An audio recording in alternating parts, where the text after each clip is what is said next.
chacun de nous, dans sa marche avec Dieu, a des points qui le laissent attaché au Seigneur.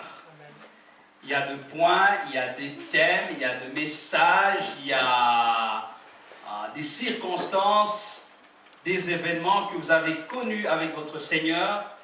En tout cas, à un moment donné, vous vous dites non, tout peut s'écrouler, mais le Dieu qui est avec moi, le Dieu qui m'a parlé, ce Dieu-là ne me laissera pas. Amen. Amen. Il est le même hier, aujourd'hui, éternellement. Il y a un des aspects que j'aime dans la parole de Dieu. Une des choses qui m'accroche, qui m'attache au Seigneur davantage, c'est de me retrouver dans des situations parfois de chaos. De chaos, et ces genres de situations sont récurrentes dans la Bible. Tout simplement, elles nous poussent, elles nous amènent à dire que Dieu est Dieu et il le restera. Amen. Sinon, si Dieu commence à agir de manière ordinaire, chaque fois dans notre vie, où est la différence avec le monde? Où est la différence avec les autres dieux?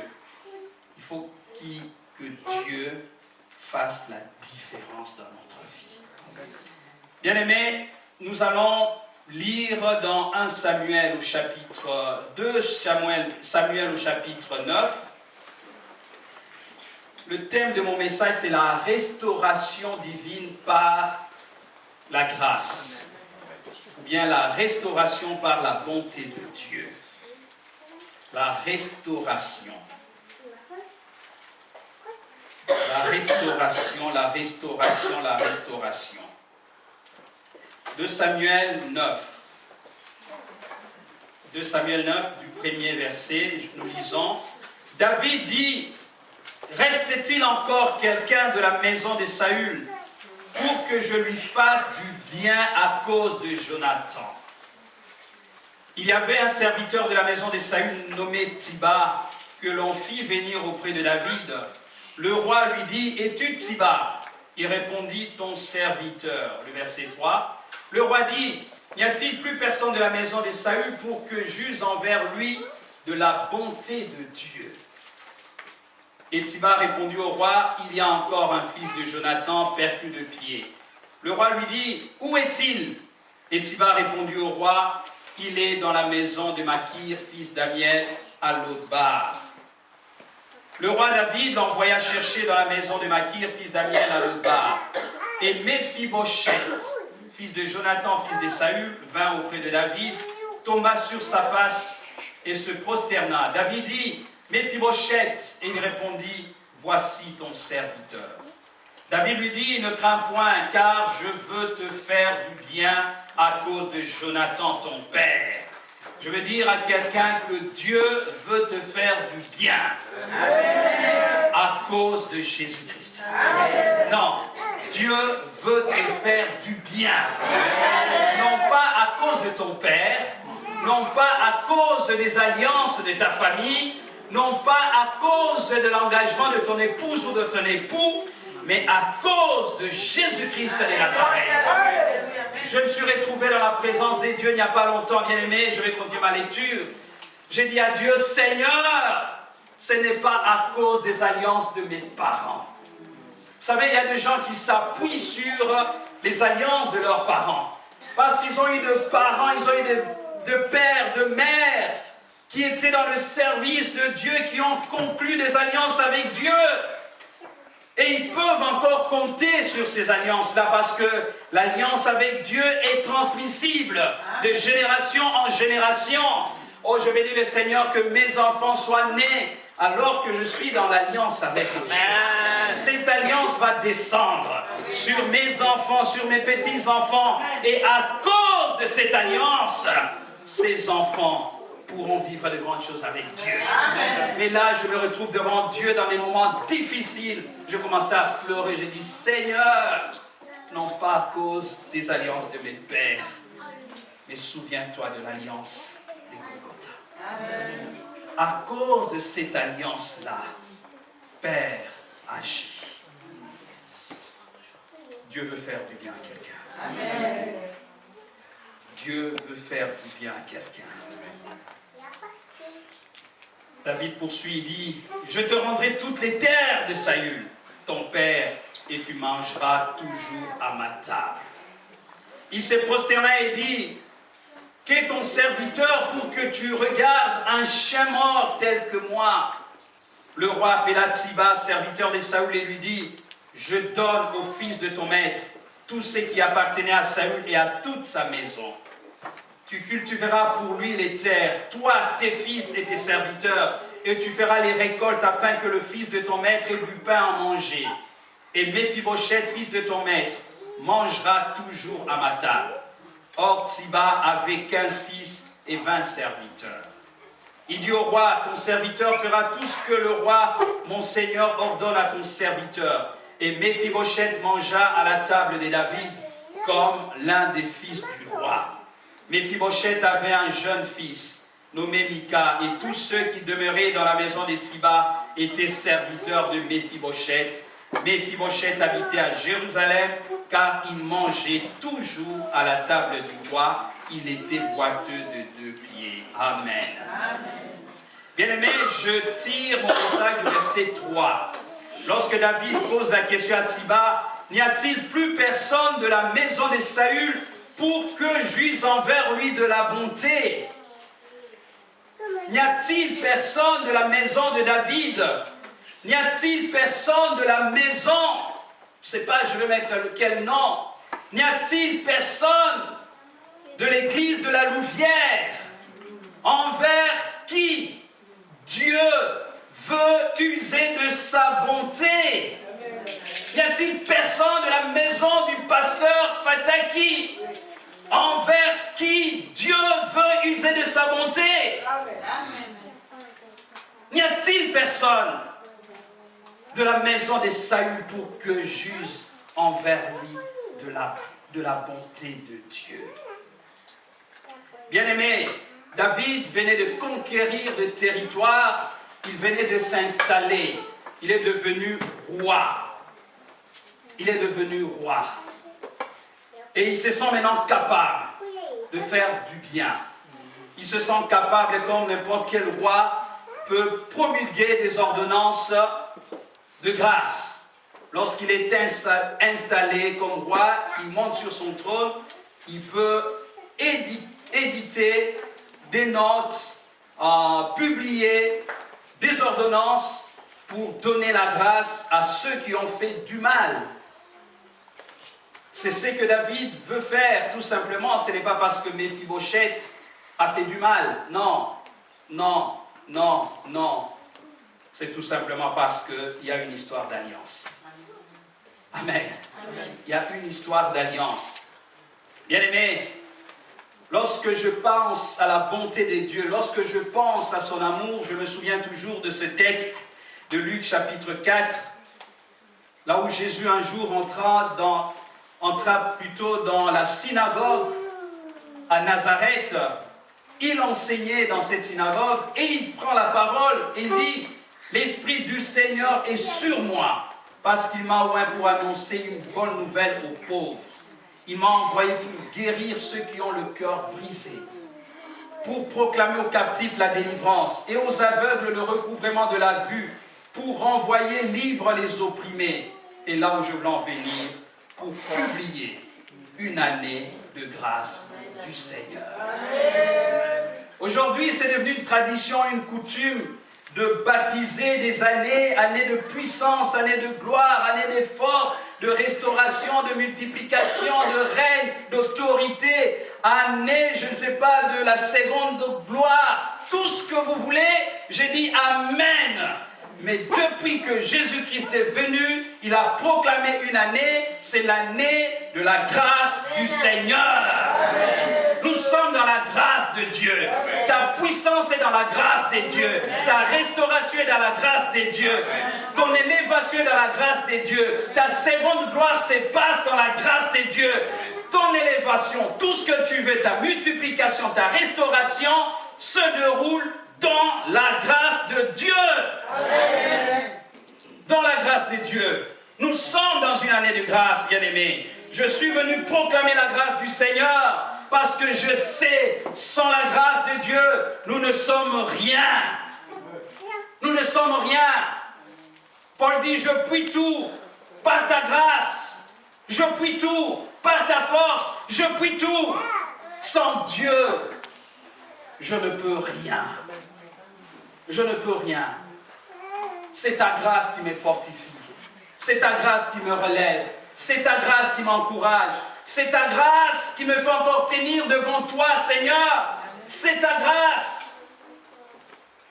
Ce n'est ni par la force, ni par la puissance, mais c'est par ton esprit.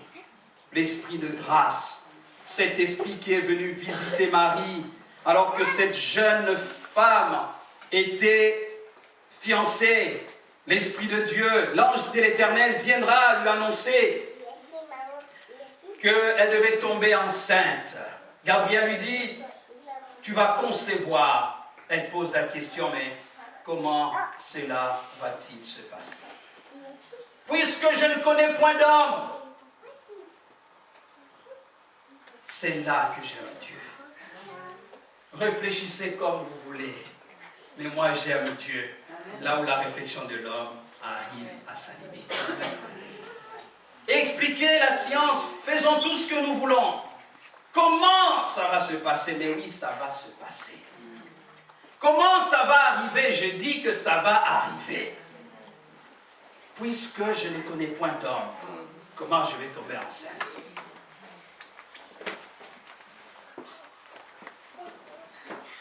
L'ange lui dit, Marie, l'ombre du Saint-Esprit. Le Saint-Esprit viendra sur toi, l'ombre de l'Éternel va te couvrir. C'est l'ombre de Dieu, la puissance de Dieu. C'est son esprit qui couvre une situation et qui produit ce que Dieu dit. Mais avant d'aller plus loin et vous donner le développement de mes points, je précise quelque chose. 5 éléments. Le premier élément est que la grâce dont je parle ne s'oppose pas à la loi, ni aux principes, ni aux exigences, mais elle est supérieure à la loi. La grâce dont je parle, elle est suprême. Je parle de la suprématie de la grâce. C'est une grâce exceptionnelle que Dieu déploie dans la vie de quelques personnes, indépendamment de lois. Que ces lois soient divines ou d'origine humaine. Quand Dieu veut déployer sa grâce dans la vie de quelqu'un, ce n'est pas qu'il ignore ses propres lois, mais il passe dessus. Amen. Il passe dessus. Deuxièmement, lorsque l'on parle de la grâce de Dieu, cela revient dire que c'est Dieu qui prend l'initiative dans le déroulement des affaires. Voilà pourquoi il faut laisser à Dieu non seulement l'initiative, il faut lui laisser aussi l'achèvement de l'affaire. Comme c'est lui qui a initié l'affaire, il va amener ça jusqu'au bout. Il est Dieu. C'est pourquoi, des fois, Dieu utilise des choses faibles, des choses viles, des choses qui n'ont aucune expression pour confondre celles qui sont valables ou qu'on valorise. Si Dieu veut nous confondre ici, il va parler par la bouche d'un enfant pour nous dire de merveilles de sa gloire. Il est Dieu. Il est Dieu. La grâce divine ne procède pas d'un accident. Ce n'est pas un hasard. Le hasard, c'est dans le monde. Dieu n'agit pas par essai et erreur. Non, ça, ce n'est pas Dieu. Dieu accomplit sa volonté de manière souveraine. Troisièmement, la grâce suprême n'est pas un enseignement sur le moindre effort. Ce n'est pas parce que nous parlons de la grâce qu'il ne faut plus rien faire.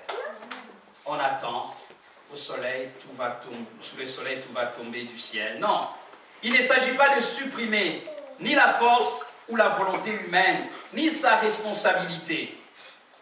La grâce suprême n'est pas la négation de l'entrepreneuriat humain.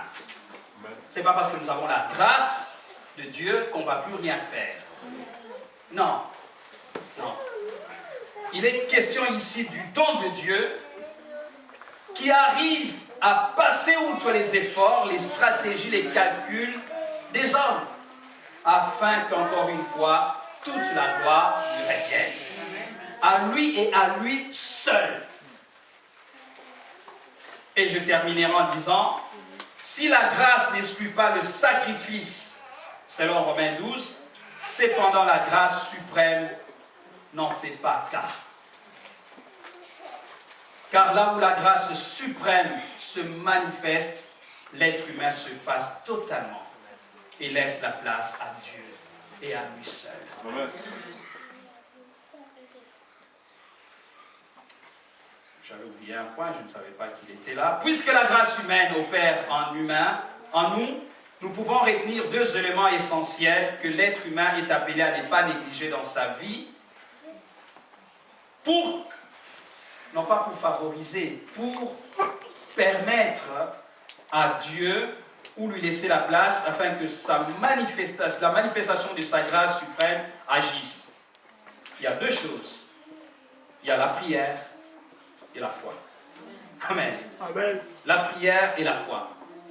Quand rien ne va, on n'a que ces deux éléments-là. La prière et la foi. La prière et la foi. Père, je prie. Père, je crois. Ces deux éléments constituent des signes de la dépendance et de la confiance filiale qu'on manifeste à notre Dieu en tant que notre Père. Mais encore une fois, je peux dire tout cela, mais la grâce de Dieu peut se passer de tout ce que je viens de vous dire. Amen. Sinon, ce n'est plus la grâce. Oh, j'aime les prédicateurs, des enseignants, lorsque nous venons, nous avons des exigences. Voilà le chemin qui nous conduit à la gloire. Premier point, deuxième point, troisième point. Alléluia. Voilà les voies et moyens pour recevoir la bénédiction. Premier point, deuxième point, troisième point. Amen. J'ai envie de lui dire à l'oreille, n'oublie pas de dire que Dieu peut se passer même de ces points-là. Amen. Amen. Dieu peut s'en passer, il est Dieu. Amen. Ça viendra d'où, j'en sais rien. Et ça va venir. Amen. Oh, vous savez, bien aimé, c'est Mardoché qui dit à Esther, vous connaissez l'histoire d'Esther, qui sait si c'est pour des circonstances pareilles que Dieu t'a établi comme reine dans ce pays. Voilà qu'on veut nous exterminer. Qui sait si c'est pour des moments pareils? Va, plaide la cause de ton peuple. Moi, ton cousin, je suis là, j'ai des soucis. Toi, tu es au palais, tu es tranquille. On veut nous exterminer. Esther rappelle à son cousin Mardoché les exigences du palais royal. Mon cher, tu sais, dans cette maison où je vis, si le roi ne t'a pas appelé, tu ne peux pas te manifester devant lui, au risque de connaître la mort. Mardoché reçoit le message.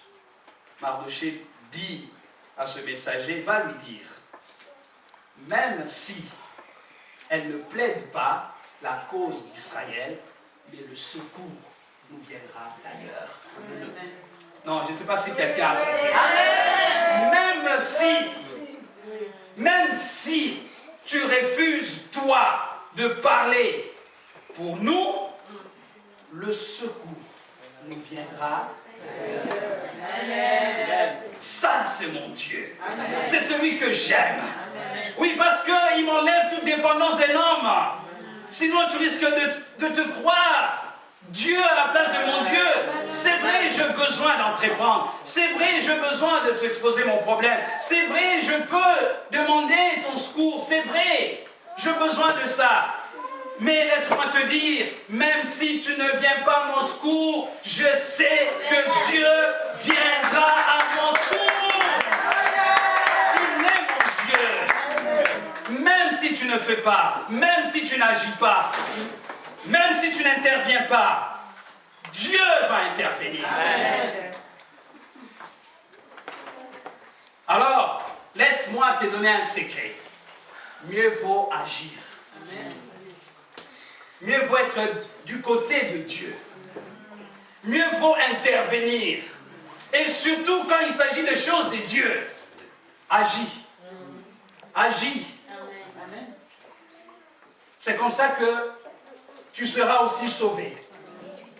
Parce que si tu n'agis pas, je t'annonce que Dieu agira. Amen.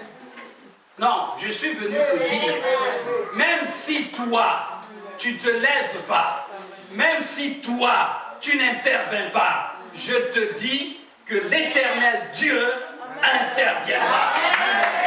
D'une façon ou d'une autre, Dieu va agir. Le secours viendra. Le psalmiste dit, je lève les yeux vers les montagnes. D'où me viendra le secours? La louvière. Tu lèves les yeux vers les montagnes. D'où te viendra le secours? Il y a des montagnes qui ont des noms.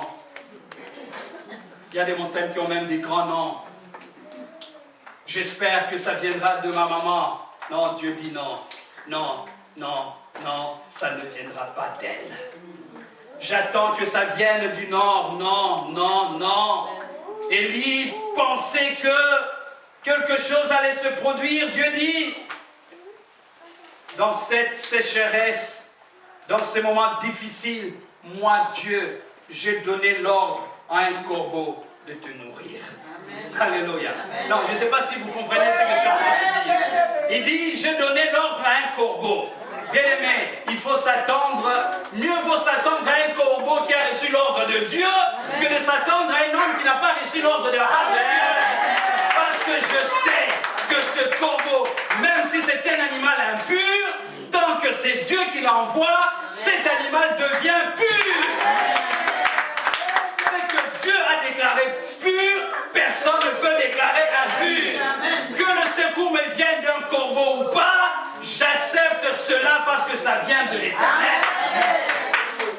Alors, moi, je refuse de donner ma place au corbeau. Quand il faut agir, ce n'est pas à un corbeau. Seigneur, moi je vais agir. Vous savez, Dieu est tellement grand et fort, il veut seulement nous faire participer à sa gloire et à son élévation. En réalité, c'est pour notre bénédiction. Lorsque nous louons Dieu, nous chantons des cantiques. Vous croyez que c'est pour qui? Est-ce que Dieu est en panne de louange? Vous croyez vraiment que Dieu est en panne de louange? C'est-à-dire le concert dans le ciel est fini. Nous maintenant on vient ici avec fierté, des fois même avec orgueil, pas ici ailleurs. Hein. Avec orgueil, en chantant, croyant que si on ne chante pas, Dieu n'est pas loué. Mais on se trompe. Avant que tu ne sois là, Dieu était déjà dans la louange. Avant que ta chorale ne soit composée, mais il y a eu d'autres chorales. Amen. Et puis, Jésus dit, écoutez, si vous ne louez pas, les pierres vont le faire. Alors je refuse que les pierres le fassent à ma place. Bien-aimé, je ne sais pas si tu comprends ce que je dis. Non, je sais que tu es grand. Je sais que tu es intelligent. Je sais que tu saisis les choses de Dieu.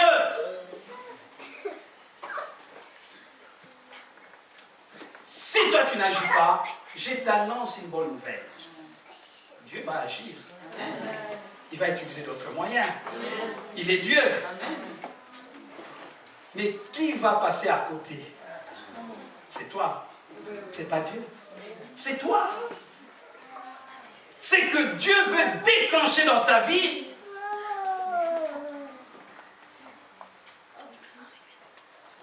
Bien-aimés, je vais aller plus loin. Le premier point de mon message, parce qu'il y a beaucoup de choses sur la loi, ça c'est le défaut d'un enseignant, il croit qu'il doit tout dire.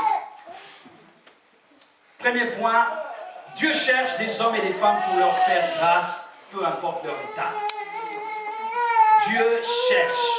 Vous savez, depuis que Jésus-Christ est venu sur la terre, les yeux de Dieu sont braqués sur chaque être humain. Même celui qui le maudit du matin au soir. Même celui qui l'insulte.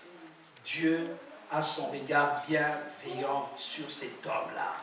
Et si seulement il pouvait comprendre. Si seulement il pouvait comprendre. Voilà pourquoi Paul, quand il a compris cela, il a dit, Dieu nous a aimés avant même, qu'est-ce qu'il dit dans Romains? Il nous a aimés avant même que nous soyons sauvés. Il nous a aimés avant même que nous l'aimions. Dieu nous avait déjà aimés. Dieu cherche des hommes et des femmes pour leur faire grâce, peu importe leur état. Cet homme, je vais très vite, vous connaissez tous cette histoire, il vient d'une famille déchue. C'est le petit-fils du premier roi d'Israël, Saül. Son papa, c'est Jonathan. Méphibosheth vient d'une famille déchue. Vous savez, ça me rappelle un peu quelques faits dans mon pays. Lorsqu'il y a changement de pouvoir, il y a des gens qui n'ont pas deux solutions. Ils n'ont qu'une solution, c'est de fuir et de se cacher. Leur salut dépend de la fuite. C'est pas comme ici. Hein. Ici, lorsqu'on change de pouvoir, les gens dansent. On organise de fêtes. Le papa quitte, il laisse le pouvoir à son fils. C'est la fête. Mais chez moi, quand il y a changement du pouvoir, les gens se cachent. Quand j'ai vu le changement de pouvoir dans ce pays, j'ai dit, oh mon Dieu, je me suis même exclamé en lingala. J'ai dit, oh mon Yahoo, oh mon Dieu. Voilà comment le roi est content de céder le pouvoir à son fils. Et dans mon pays, le transfert de pouvoir s'est fait au prix de nos jeûnes et de nos prières. Seigneur, garde-nous. Seigneur, s'il te plaît, qu'il n'y ait pas la guerre. Au moins 3 jours, on observe pour voir s'il y aura un problème ou pas. C'est ce qui arrive à Méphibosheth. Il connaît l'histoire de sa famille. Comment sa famille avait de relations conflictuelles avec David. Son grand-père voulait tuer cet homme. Et il sait que son propre papa avait conclu une alliance avec David. Il se dit, si je reste à Jérusalem, si je reste dans la ville royale, je risque d'avoir de problèmes. Qu'est-ce qu'il faut faire? Je fuis. Il a peur. Il va fuir. Pour se cacher, pour se réfugier. Moi, je ne sais pas, tu viens de quelle famille. Je ne sais pas, tu portes quel nom. Mais Dieu te dit que sa grâce te suffit. Ta grâce te suffit. Deuxième point. Cet homme porte un nom qui sonne bizarre. Et même un faux comme le mien, Moulou Moulou. C'est compliqué ça comme nom. Mes enfants me demandent, est-ce qu'on ne peut pas changer de nom? Moi, j'ai dit, votre grand-père est en vie. En plus, il vit en Belgique. Vous n'avez pas intérêt à changer de nom. Bon, quand ils auront leurs 18 ans avec cette histoire de donner les noms de papa et maman et puis des noms de... C'est compliqué, ils feront ce qu'ils voudront, ça, ce n'est plus mon problème. Mais pour le moment, vous gardez. Vous gardez mon nom et mon nom seul. Je ne suis pas contre qui que ce soit, heureusement, elle n'est pas là. Donc, c'est mon nom. Moulou. Donc, c'est un peu comme Méphibosheth. Parce que si je vous dis de donner à votre fils ce nom-là, vous ne serez pas chaud. Ce nom est bizarre, ça veut dire tout simplement qu'il dissipe, qu'il extermine la honte. Mais il y a une contradiction un peu dans la vie de cet homme. un nom qui dissipe la honte, qui extermine la honte. Mais quand on voit sa vie, on se dit, Seigneur, quelle épreuve, quel nom. Ça colle à lui vraiment. Mais alors, il y a une deuxième solution, c'est de dire, c'est parce que on voulait exterminer la honte des idoles en Israël que son père lui a donné ce nom-là. Alors ça nous console un peu. Bien-aimé, tu as peut-être un nom. Je ne sais pas lequel, ça sonne faux.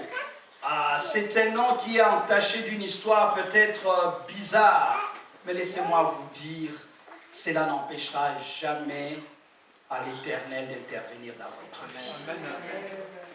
Ce n'est pas le nom de votre Père qui va bloquer la grâce de Dieu. Ce n'est pas l'histoire de votre famille qui va empêcher à l'Éternel d'intervenir dans votre vie. Ce n'est pas ce nom-là. C'est pourquoi je n'ai pas de problème. J'ai fait toutes ces années avec ce nom. On ne m'a pas arrêté à l'immigration. On ne m'a pas refoulé. On ne m'a pas privé du travail. Maintenant, je vais changer. Pourquoi? Pourquoi je vais devenir Van de Borg?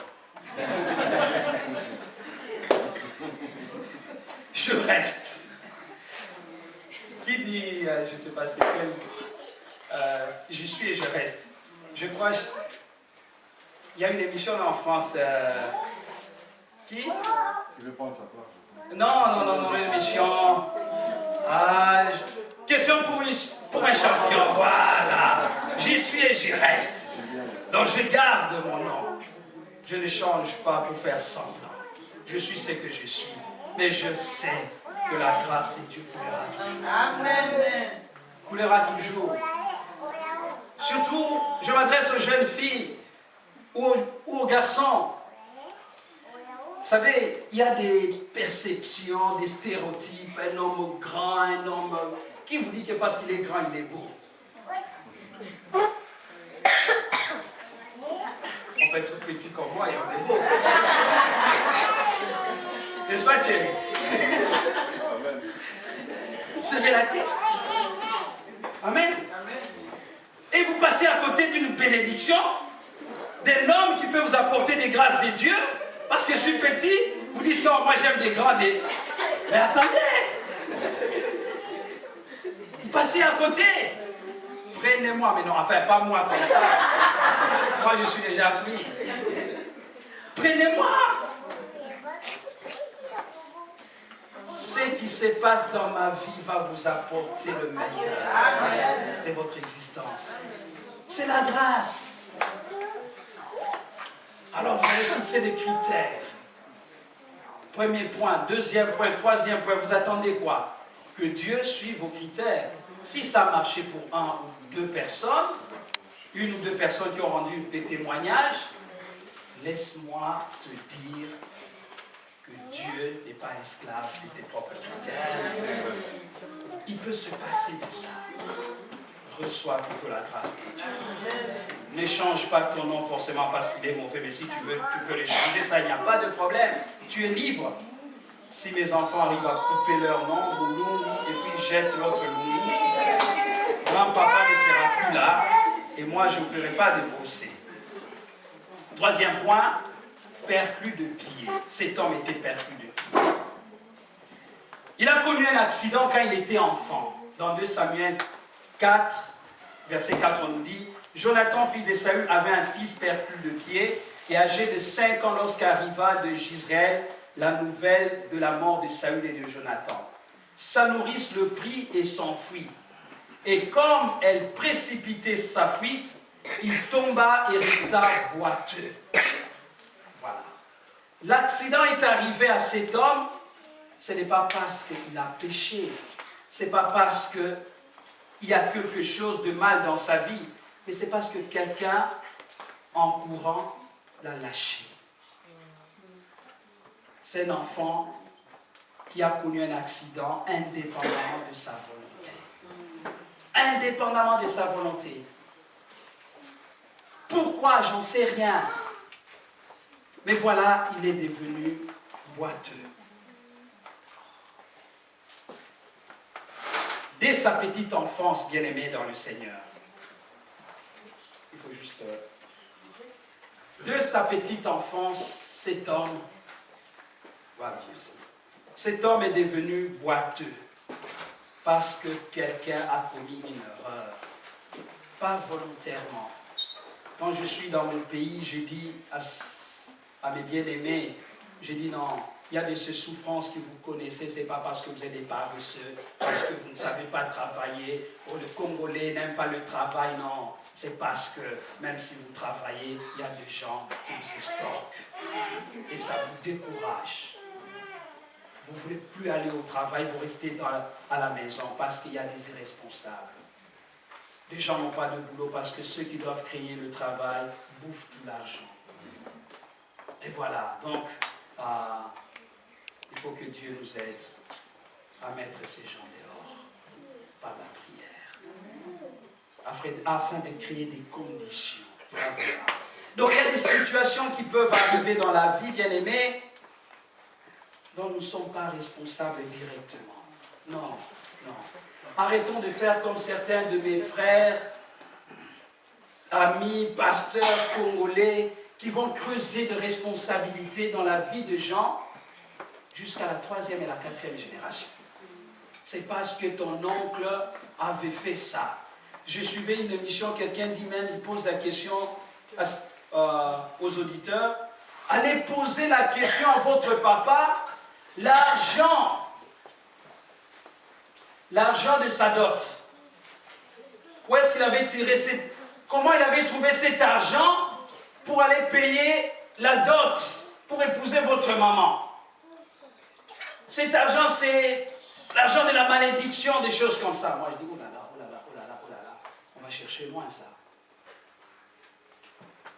Oui, si quelqu'un n'est pas en Christ, il peut avoir toutes ces choses, c'est possible. Mais moi, j'ai la ferme assurance que ceux qui sont en Christ sont devenus de nouvelles créatures. Amen. Et que les choses anciennes, peu importe si mon père, pour doter ma maman, avait volé l'argent, mais maintenant, je suis de la lignée du roi des rois. Amen. Je suis de la race de sacrificateurs de l'Éternel.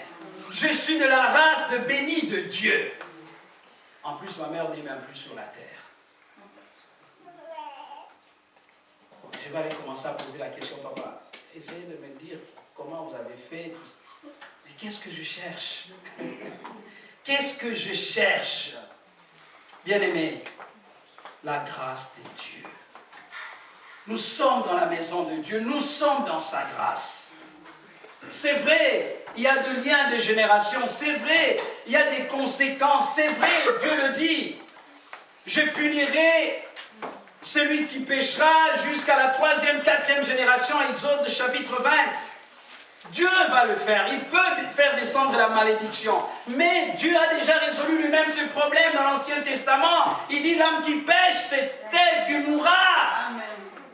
Amen. L'âme qui pêche. Alors ne lis pas ton problème, tes difficultés. Un problème de famille qui daterait de 50 ans. Mais non, ça fait quand même 20 ans que tu es dans le Seigneur. Ça fait 20 ans, ça fait 10 ans, ça fait même un jour. Mais tu es dans le Seigneur, tu es en Christ. Appuie-toi sur la grâce de Dieu. Amen. Ces choses vont t'empêcher d'aller plus loin. Je ne nie pas qu'il y a des conséquences. Dernièrement, j'enseignais, j'étais en train de remettre un peu en question certaines choses tellement acquises. J'ai dit, je ne sais pas pourquoi vous chassez l'esprit de célibat. Pourquoi vous liez l'esprit de célibat dans l'église? Alors, vous savez, à l'auditoire, il y a des pasteurs, il y a des responsables. J'ai vu qu'ils ont commencé à se regarder. Ouais, mais pourquoi vous chassez l'esprit de célibat à tout bout de champ? Le célibat, c'est un don de Dieu. Ah non, pasteur, là, vite, on m'arrête. Non, non, non, non, non, non, non. Parce que quand vous dites des choses comme ça, vous risquez d'encourager les gens. Moi, je n'encourage personne. J'ai dit, ça fait partie des dons de Dieu. Pourquoi lier ça? Oui, c'est parce qu'il y a des gens qui sont célibataires, parce que dans leur famille, on a fait des choses. Moi, je dis oui, il n'y a pas de problème. Je n'ai pas dit le contraire. J'ai dit pourquoi c'est systématique. Si quelqu'un ne se marie pas, où est le problème? S'il est appelé à ne pas se marier. Amen. S'il est appelé, ce qui fait qu'on fait la pression.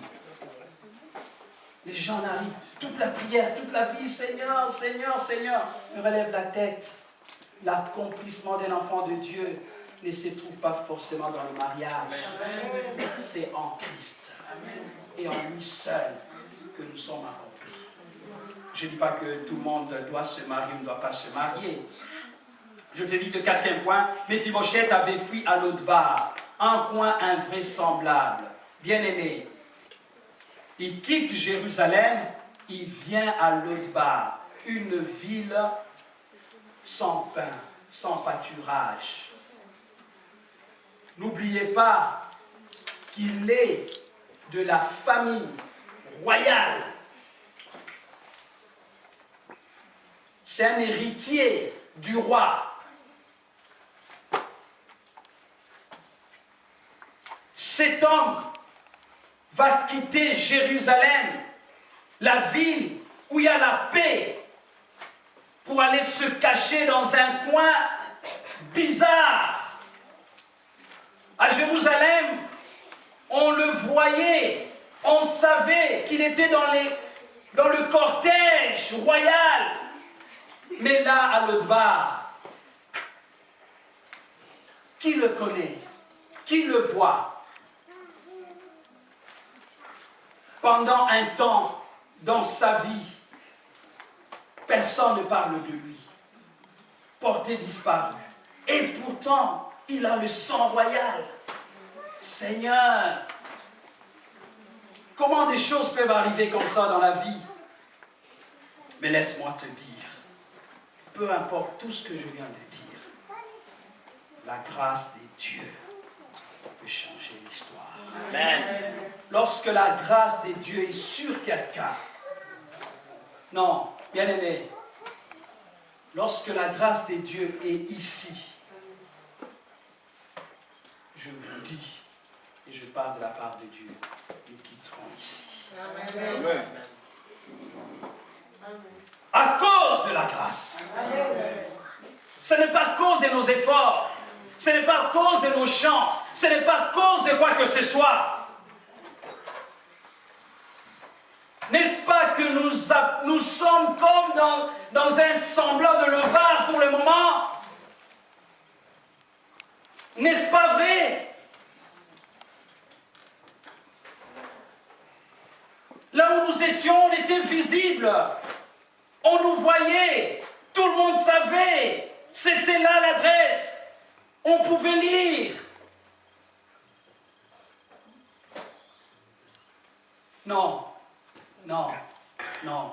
Le même Dieu de Méphibosheth est en vie. Amen. Il est en vie. Il relève du fumier quelqu'un. Il le sort de là pour le faire asseoir avec les grands. Il est Dieu. Ce garçon, il fuit le palais royal.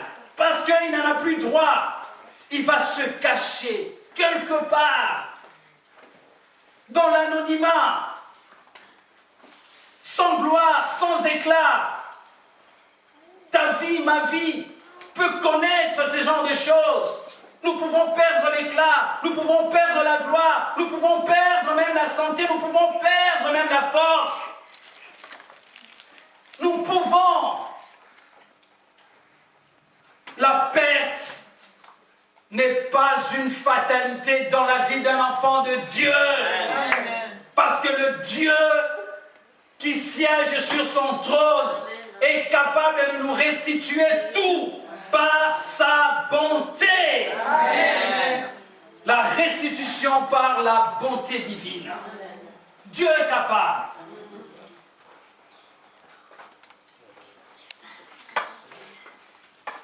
Bien-aimés, heureusement, dans la vie de cet homme, il n'y a pas que des choses négatives. Le deuxième grand point de mon message, c'est que la grâce opère dans le secret, afin que toute la gloire revienne à Dieu et à lui. Pendant que nous croyons que rien ne se passe, non, il se passe quelque chose. Non, il se passe quelque chose. Il se passe quelque chose.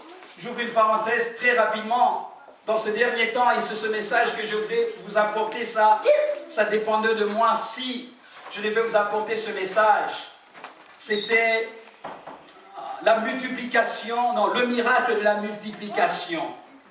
Mais Dieu, ce matin, a orienté mon cœur, a changé tout pour que je vous apporte le message que je suis en train de vous annoncer.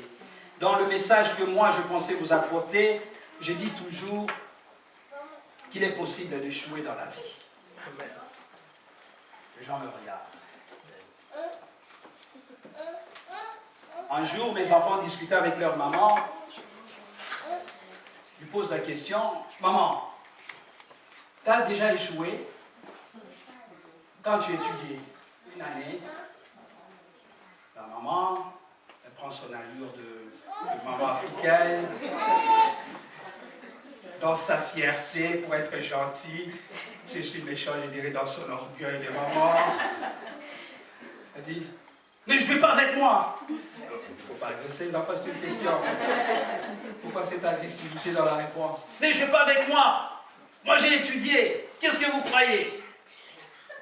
C'était qu'une question. Est-ce que tu as déjà échoué? Mais je ne vais pas avec moi. Moi j'ai 3 licences. Oh. Les pauvres, ils sont partis comme des poules mouillées. Il fallait trouver une victime. C'était papa. Papa, est-ce que quand toi tu étudiais, est-ce que tu as déjà échoué? Naturellement, j'ai dit oui. Ah, maman, tu as entendu?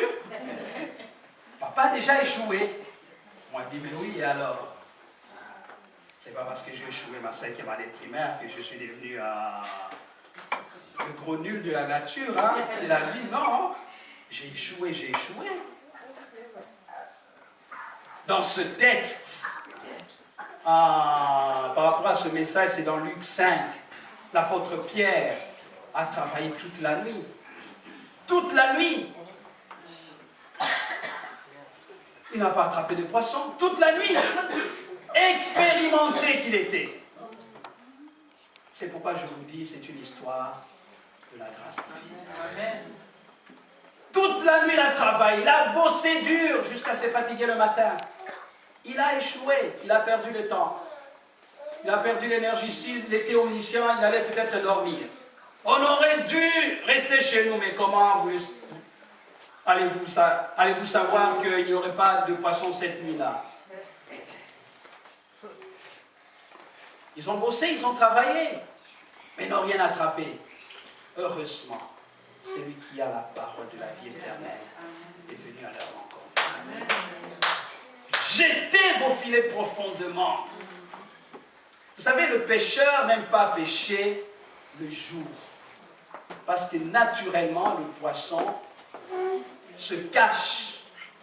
C'est la nuit que les poissons essayent de respirer, de remonter parce qu'il fait calme, personne ne va les enquêter. Et c'est comme ça, malins qui sont les pêcheurs, ils viennent les attraper. Quel contraste!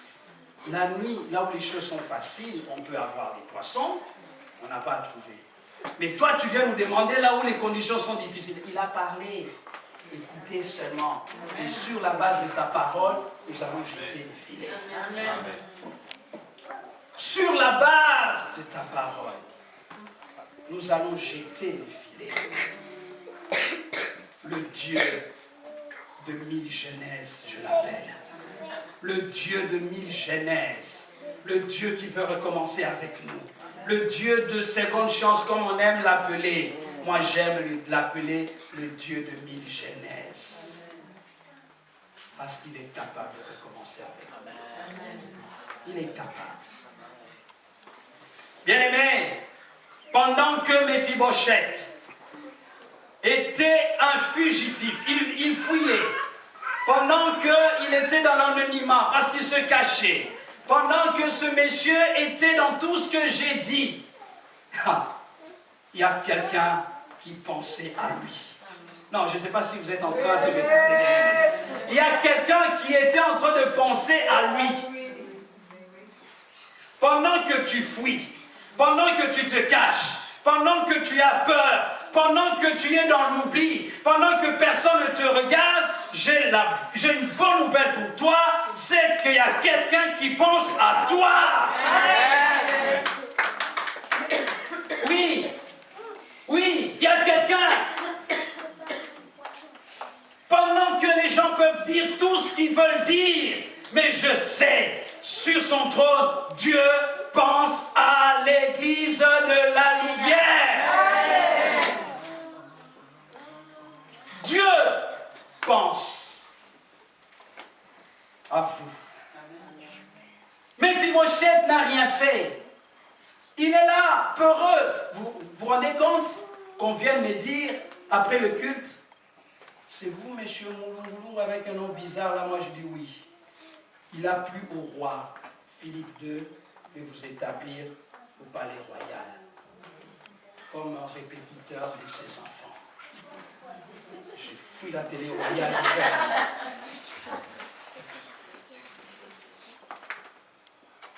Quelqu'un pense à moi alors que moi-même je suis dans la peur, dans les doutes. Non, bien aimé, ouvrons notre cœur à Dieu ce matin. Ouvrons notre cœur à Dieu. Ce monsieur dans l'anonymat, je dois répéter ça combien de fois? Il fuit, il a tout laissé, il a tout oublié, tout, rien du tout, il n'a pas de solution. Donnez-moi une seule initiative que ce monsieur pouvait entreprendre pour retrouver sa place au palais royal. Allait-il écrire un mot au roi en disant « Miséricorde, pardon, ta bienveillance ». À un moment donné, j'ai dit à Dieu, je n'ai pas besoin de la bienveillance des hommes. S'il te plaît, veille à agréer ma demande. J'ai besoin de ta bienveillance, Seigneur. J'ai besoin de ta bienveillance.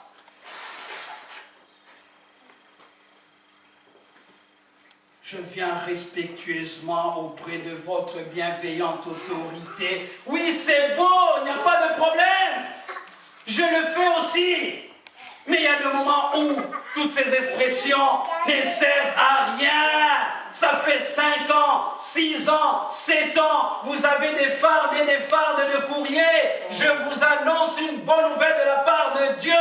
Dieu peut vous sortir de ce chômage. Amen. Parce que lui pense à vous. Amen. Comment? J'en sais rien. Pendant que ce monsieur dans l'oubli, dans l'anonymat, ignoré de tous, il a perdu même son rang royal. Mais il y a quelqu'un qui pense à lui. Bien-aimé, à cause du fait que Dieu a fait tomber sur Jésus le châtiment de nos péchés, il peut encore nous relever. David dit, maintenant je suis roi, j'ai conquis le territoire, je suis dans la paix, mais je veux faire du bien à quelqu'un. Est-ce qu'il n'y a personne de la maison de Saül qui vit encore?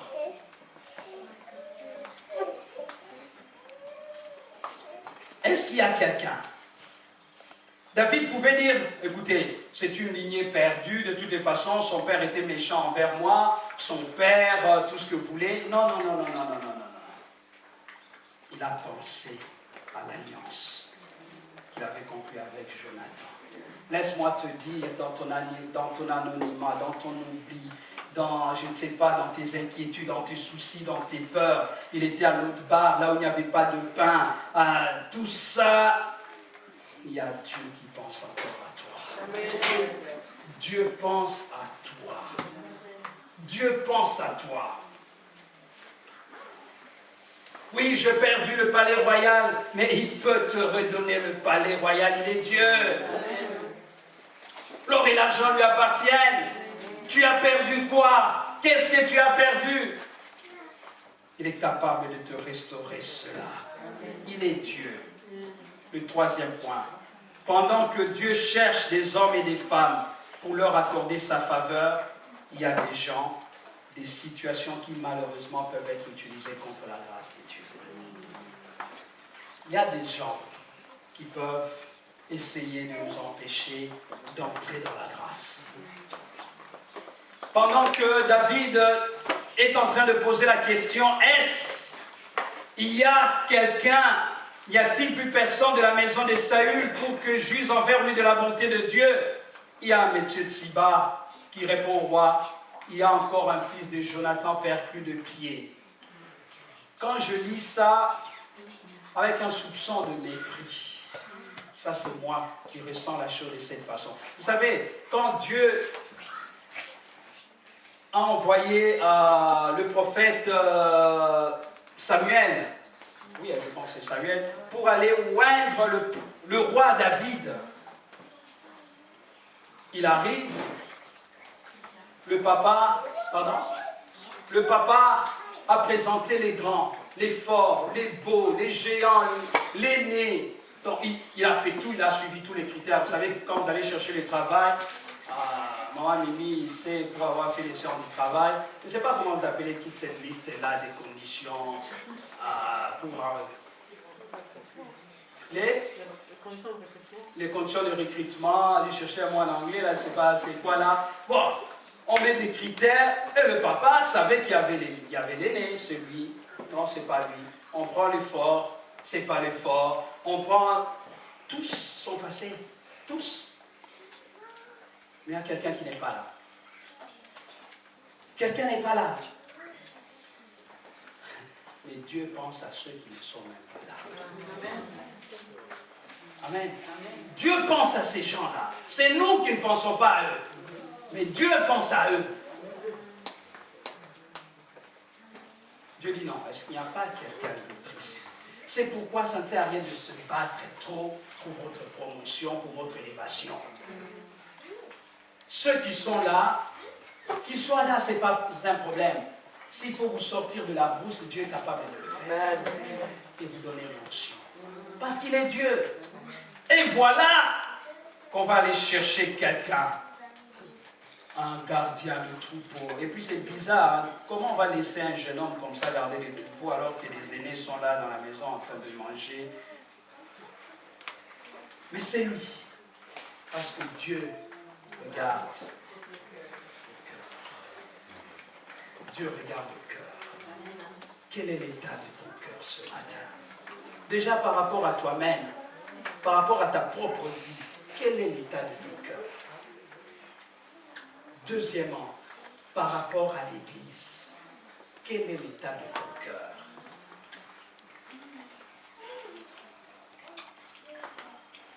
Est-ce que c'est comme Tiba qui dit oh, il y a quelqu'un, il est perdu de pied, de toutes les façons, il n'est pas ici, il vit à l'autre bar, il est loin. Non, allez me chercher cet homme-là. Il est parti, déjà, je m'excuse hein, s'il y a un boiteux qui me pardonne, il avait des problèmes de poing et de pied, il était boiteux, le déplacement n'est pas facile. En plus, il est parti en fuyant, ce qui fait qu'il a laissé quelque chose derrière lui, il a laissé ce bien de choses auxquelles il était attaché. Il est parti en cachette. Mais lorsqu'on est allé le chercher, ce n'était pas en cachette.